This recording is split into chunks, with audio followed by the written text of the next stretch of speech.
Boa noite, pessoal, sejam bem-vindos. O que mudou em Moscou? Mikhail Bulgakov nasceu em Kiev em maio de 1891 e faleceu em 1940, aos 48 anos. Nessa época, afirmou o escritor Isaac Babel: "Sou mestre de um novo gênero literário, o gênero do silêncio." O romance O Mestre e Margarida foi concluído em 1940 e publicado pela primeira vez em 1966.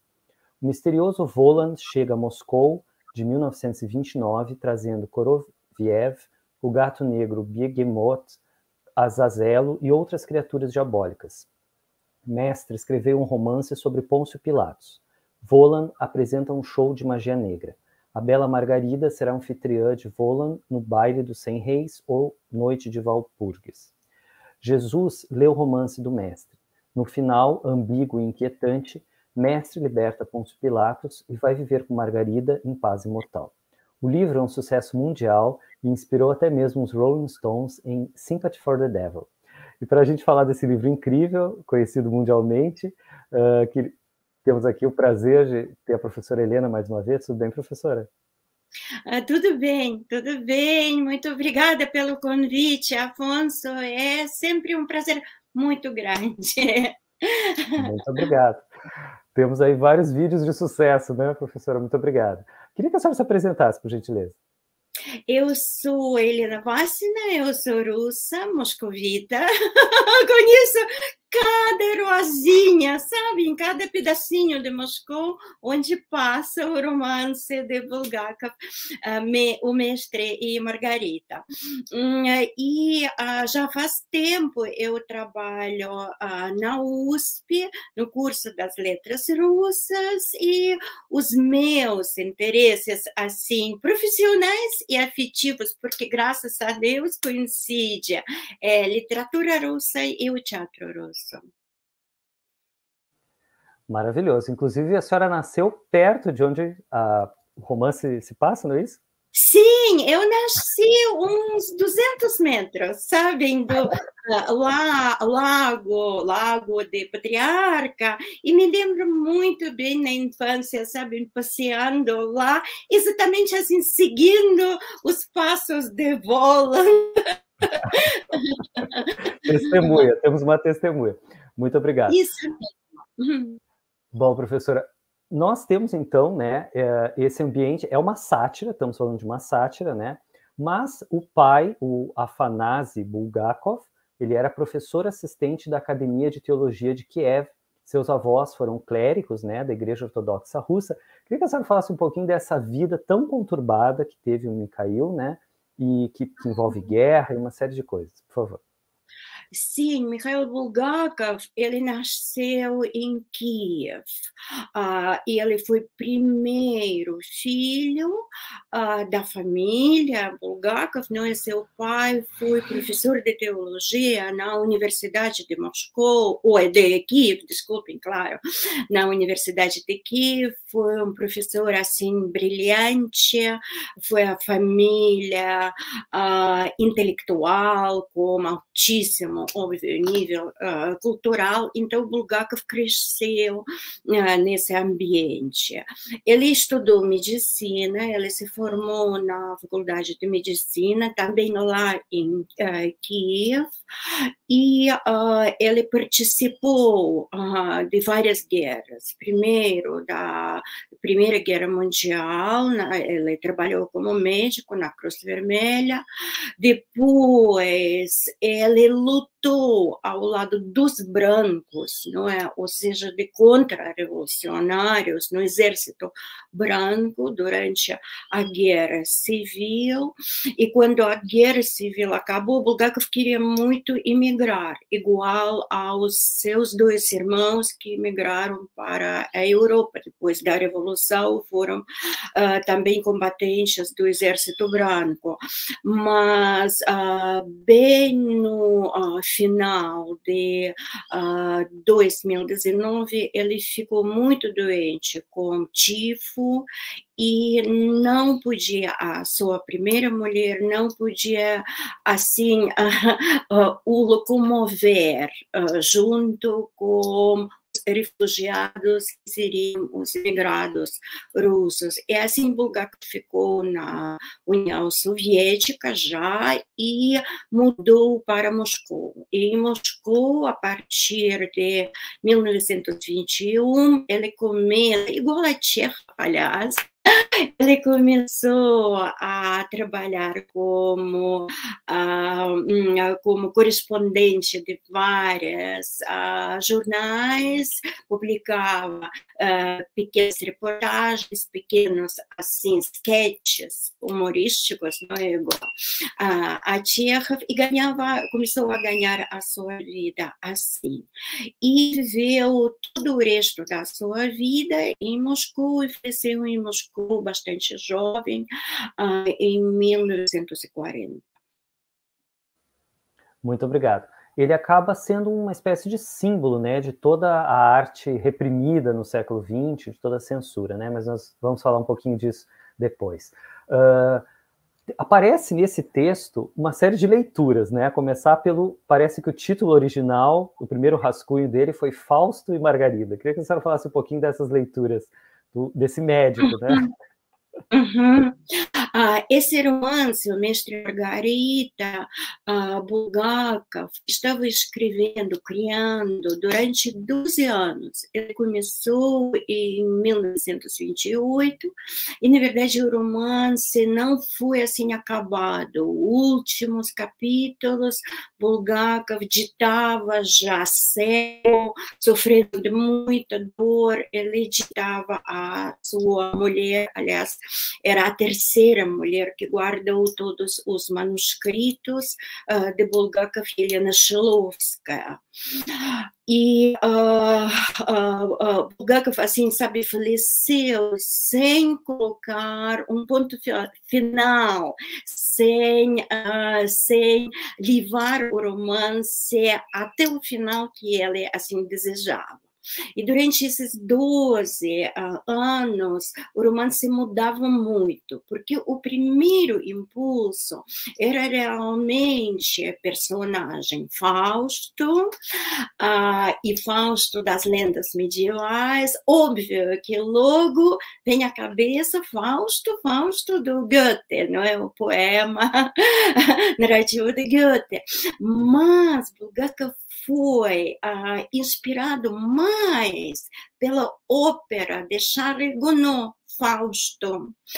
Ele foi muito musical e todos dizem que ele amava essa ópera, escutou essa ópera 1000 vezes e assim cantorava, como dizer isso, cantava, sabe, diferentes áreas, músicas dessa ópera.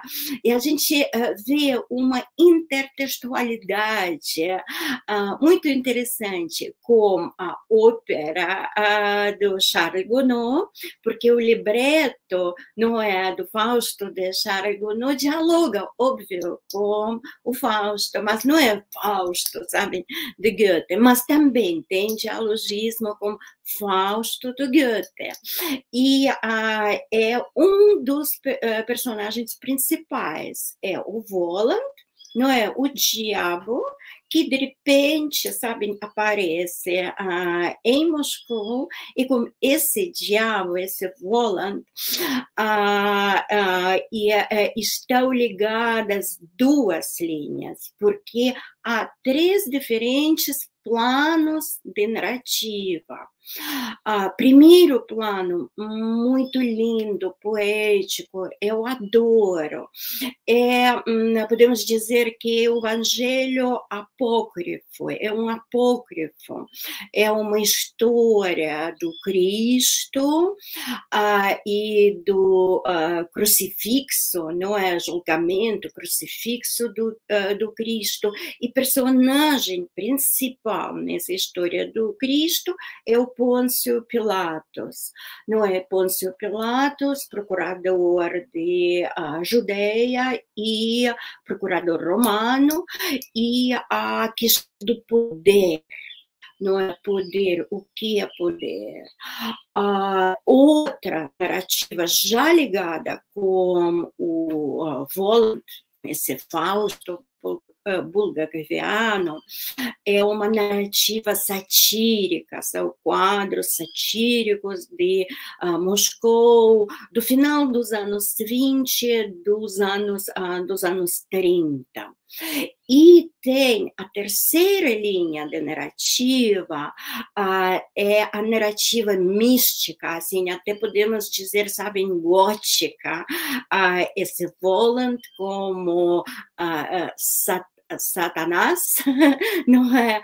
Que chega para Moscou no período de Páscoa, a ação do romance passa nos 4 dias que precedem a Páscoa, não é? No domingo, a ressurreição.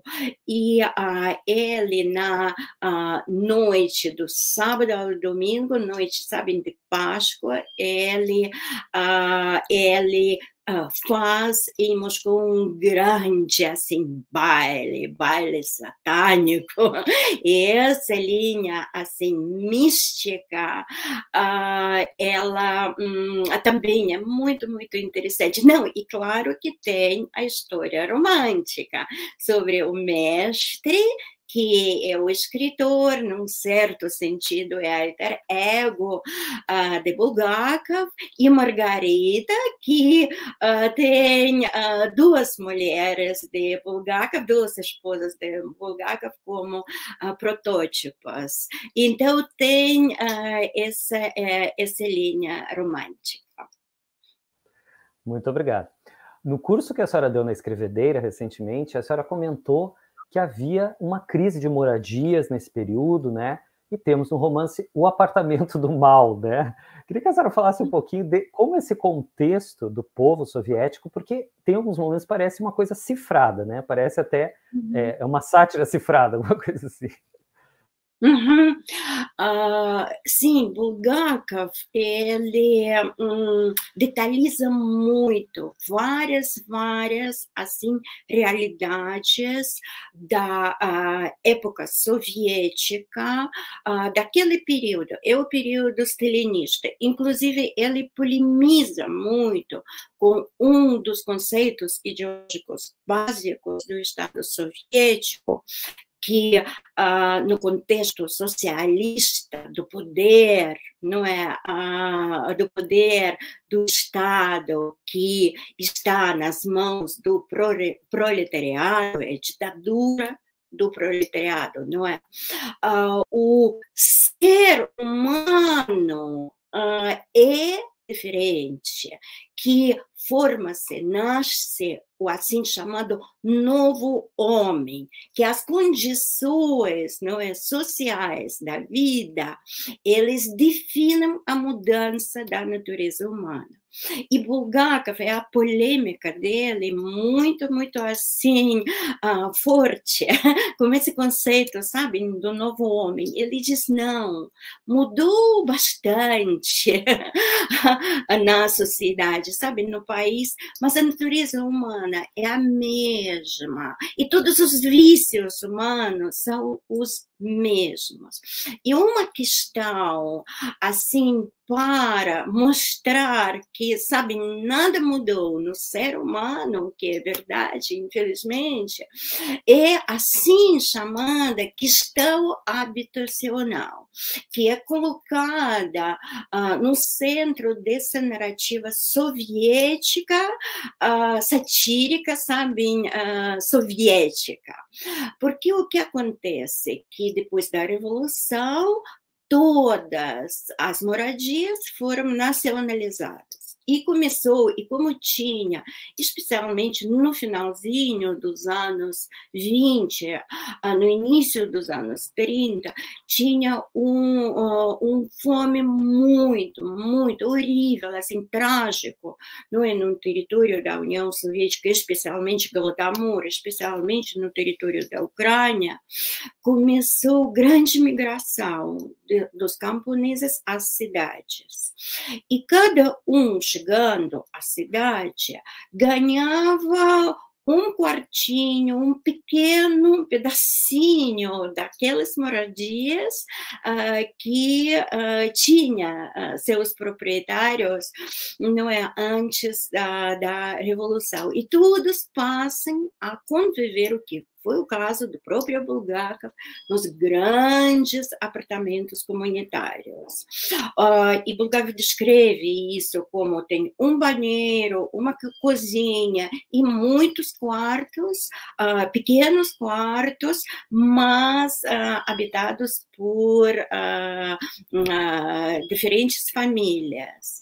E quando o Voland chega, não é, ele não quer ficar no melhor hotel de Moscou para turistas estrangeiros, então ele escolhe um apartamento e decide morar com seus, assim, criados, não é? Karoviev, Begemot é o gato, não é? Begemot e Azazel, como essa troika, não é? Como essa trindade, assim, satânica. Ele decide morar num dos apartamentos, mas primeiro tem que, sabem, expulsar os proprietários, que é Sevel Hadiev e Rimsky. Acontecem, assim, várias histórias muito, muito, sabem, engraçadas de como o diabo expulsa esses habitantes. Muito legal. Bom, nós temos aí, parece que é a primeira vez que muitas pessoas ouviram sobre religião, né? Porque ele está trazendo o mito, o insólito, né? Numa era de fundamentalismo realista. Uhum. Sim, Afonso, sabe? Mas o romance é muito importante falar disso, que quando Bulgakov estava escrevendo esse romance, nas condições de censura muito soviética, muito, muito severa, e que se agravava cada vez mais e mais e mais, claro que Bulgakov, ele percebia muito bem que esse romance não tinha nenhuma chance de ser publicado. Então, o romance tinha, durante a vida de Bulgakov, apenas um círculo bem restrito dos amigos, da sua irmã, pessoas mais próximas. Mas Helena Bulgakova, Helena Sergeyevna Bulgakova, a última esposa de Bulgakov, ela guardou todos os manuscritos e na época do degelo, não é? No final já dos anos 60, o que é a época de degelo? É a época de Khrushchev, quando Khrushchev assim abre, sabem, um pouco a torneira e várias obras que tinham sido proibidas pela censura soviética antes, eles são liberados. E exatamente nessa época aconteceu um milagre e o romance foi publicado com cortes de censura, bastantes cortes de censura, mas ele foi publicado em 2 edições de revista literária grossa. Então, assim, os soviéticos conheceram o romance, começaram, sabe, a ler o romance e ficaram, assim, atônitas, porque um dos personagens principais dessa linha bíblica era personagem, Bulgakov dá o nome Yeshua, mas é Cristo, não é? Toda história, história, não é? Do Cristo foi contada. E já o ateísmo chegou a tal, sabe, ponto nos anos 60, que essa geração era a segunda geração pós-revolucionária, não sabia assim nada, nem sabia que Cristo existia. E foi primeiro encontro, pelo incrível que pareça, sabe? Foi o primeiro encontro com a história, não é, do Cristo, ah, por meio desse romance, de muitos leitores, de muitas pessoas, sabem, soviéticos.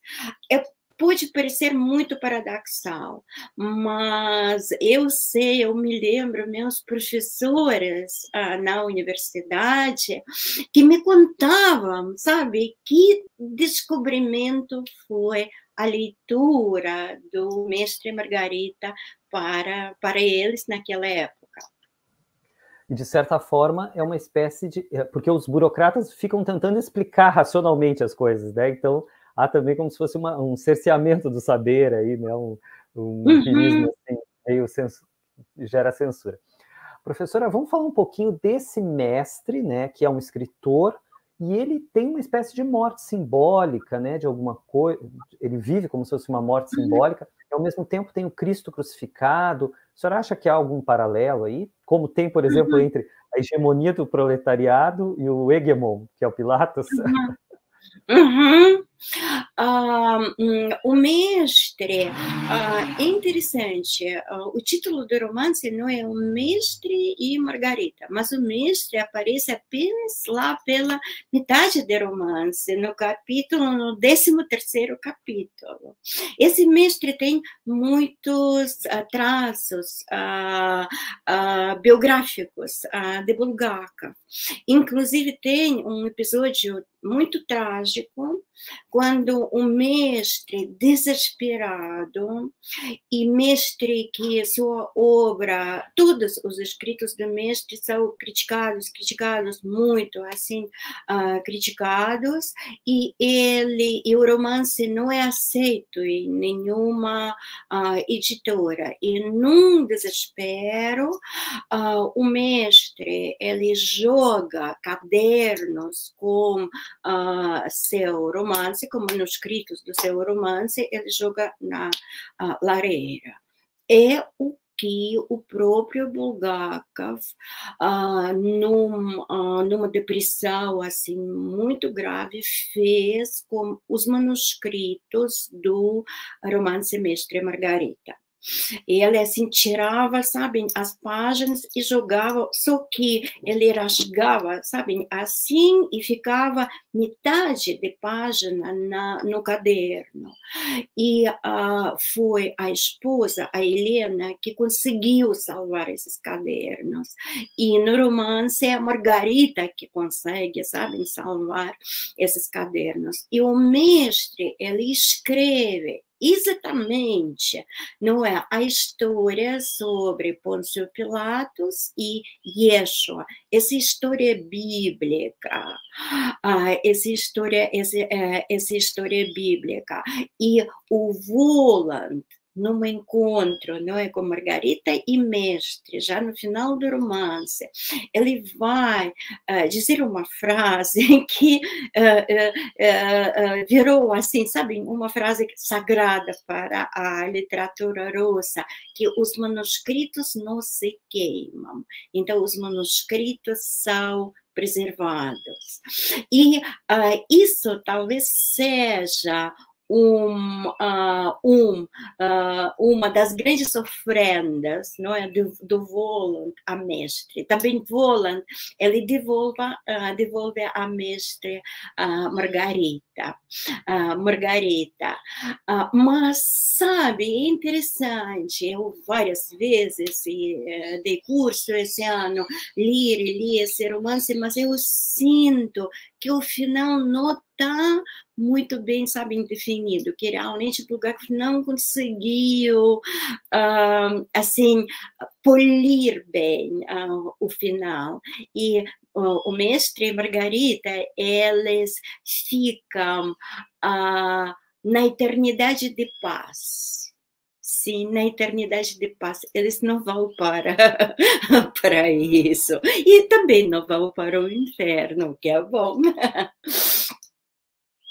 Muito bom.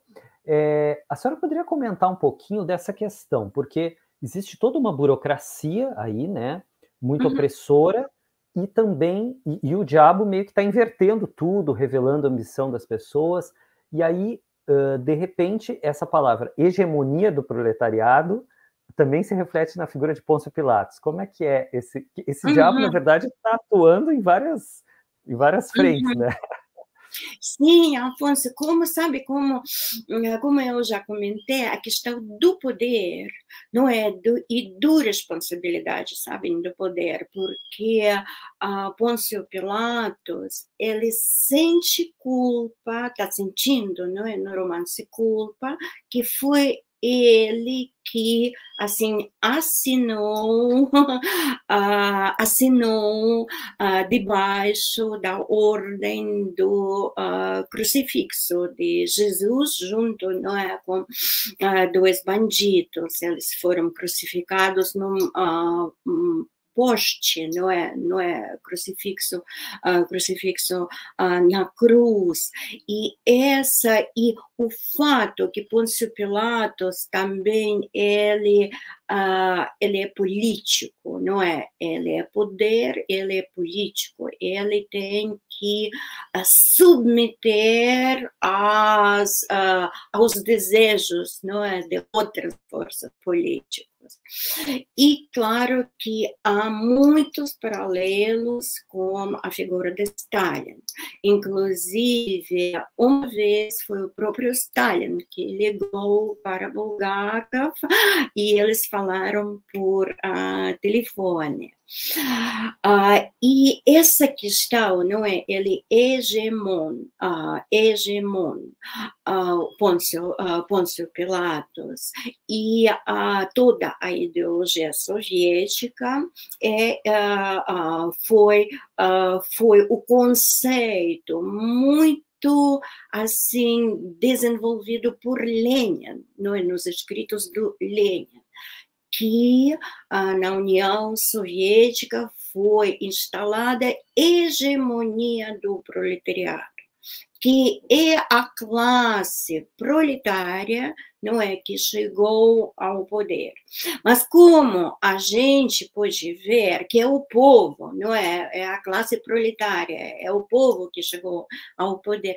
Mas como a gente assim podia ver, e o que Bulgakov mostra muito bem, que era apenas, sabem, uma blá blá blá ideológica, porque era um poder despótico, era poder stalinista, não é, poder autoritário, sabem, muito duro, e todo o aparelho burocrático servia para apoiar esse poder autoritário e para cumprir ordens do poder autoritário. Inclusive, está muito presente no romance o poder do órgão opressor, não é, da polícia, sabem, da polícia secreta. Tem muitas também alusões às prisões, sabem, em massa.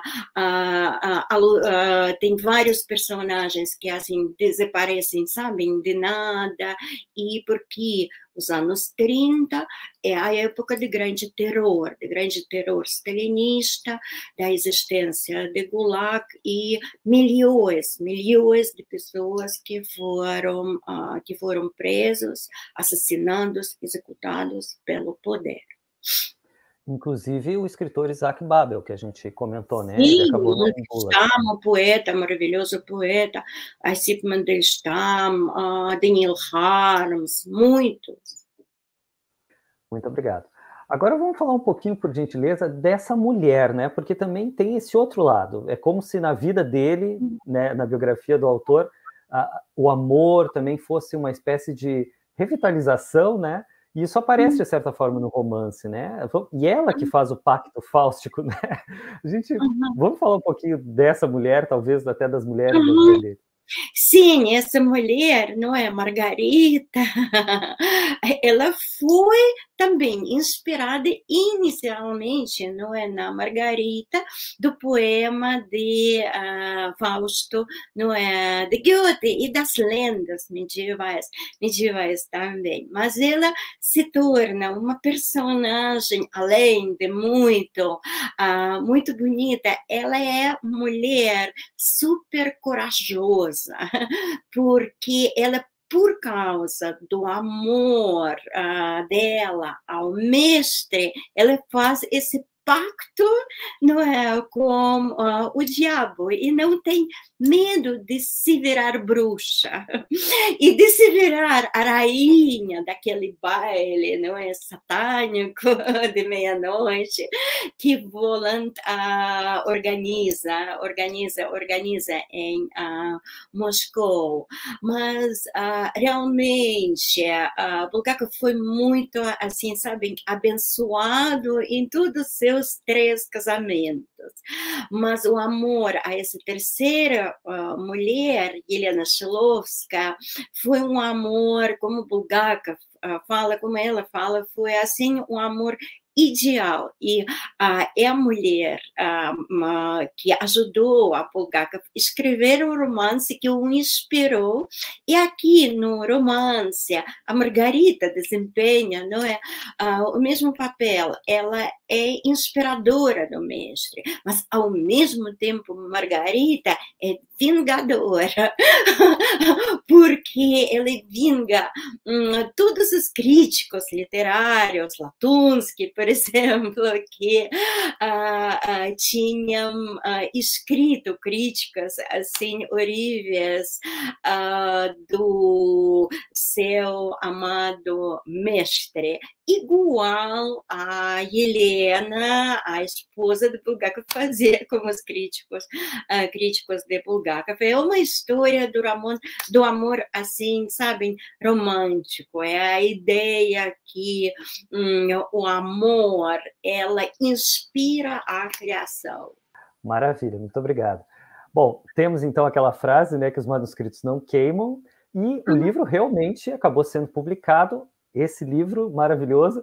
Eu queria que a senhora falasse um pouquinho dessa tradução, por favor, e também dessa pesquisa, porque houve muita pesquisa para que o livro, enfim, fosse publicado, não é isso? Sim, Afonso, então eu estou aqui segurando esse livro da editora 34, uma tradução maravilhosa do meu grande amigo Irineu Perpétuo. Eu recomendo a todos. Olha, eu tenho muitas aqui anotações, eu cotejei quase cada parágrafo, é excelente, porque existem outras traduções, mas essa que saiu faz pouco tempo, não sei, faz 5 anos, é assim melhor de todas. E realmente, para que o livro fosse publicado assim inteiro, daqueles cadernos que tinham sido queimados, foi feito um trabalho assim enorme em arquivos de Bulgakov, e a última esposa, não é, ela tinha entregado, depois da morte de Bulgakov, os arquivos para o arquivo estatal da Rússia, e foram feito um trabalho de pesquisa, da investigação, sabe, um trabalho filológico para, sabem, restaurar todas aquelas frases, palavras que foram perdidas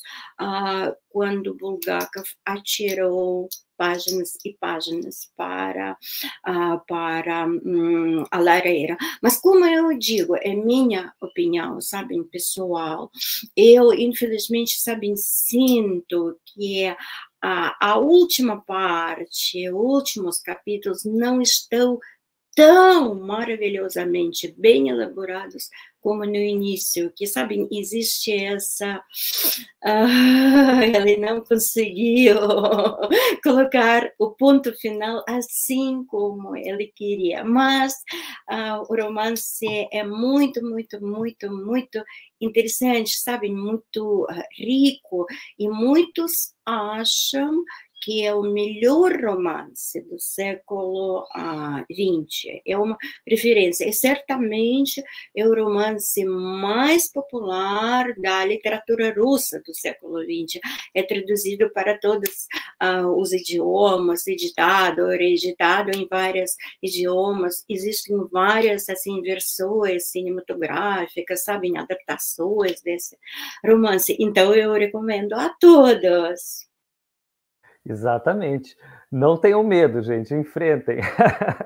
Bom, professora, queria lhe agradecer por hoje, mas também por todos esses programas que nós já fizemos, e eu acho que a senhora dá uma contribuição imensa para a cultura brasileira, para todos que gostam de literatura, e quero lhe agradecer mesmo por a senhora estar aqui, estar conosco no Brasil e sempre enriquecendo aí nosso imaginário. Bom, muito obrigado. Muito obrigada, Afonso, muito obrigada. Como eu disse, é prazer, sabe, participar nos seus programas, sempre maravilhosos e sempre uma referência para todos que querem aprender. Muito obrigado. Bom, pessoal, deixem seus comentários aqui embaixo, curtam, compartilhem e comprem o livro. Professora, uma boa noite, obrigado. Muito obrigada, boa noite.